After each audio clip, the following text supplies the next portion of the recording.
Indeed, it is a great day for us for the New Goa Manohar International Airport. Today we are starting with 12 flights, 11 incoming and another 11 flying out of this airport. By this weekend, we will be having about 50 in total.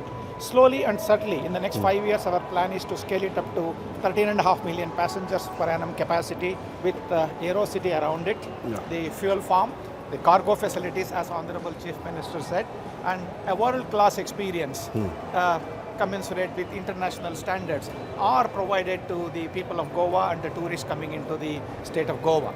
I'm really interested in the Aerocity concept and how will it take shape in the coming years, and what can we expect here?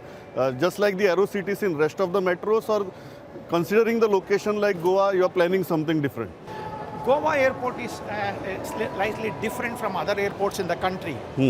Most of the airports outside of Goa are all corporate airports, mostly draws business travelers, whereas Goa is basically a tourist destination, one of the finest tourist destinations in the country.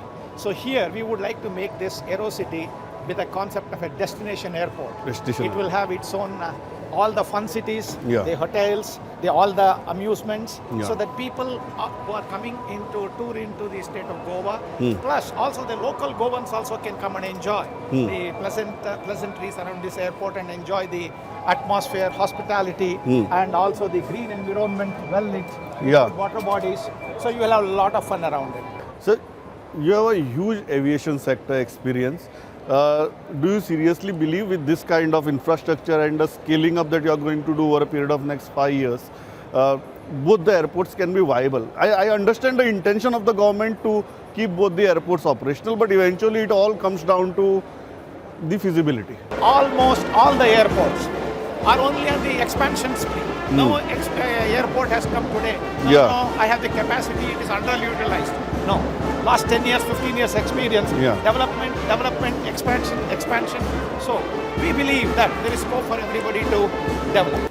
It's at the end of the day, the market will decide and the people will decide, the users will decide what is convenient. But I firmly believe in a country like India, any amount of infrastructure enabling people to have free movement, goods to get free movement, it's a desirable situation.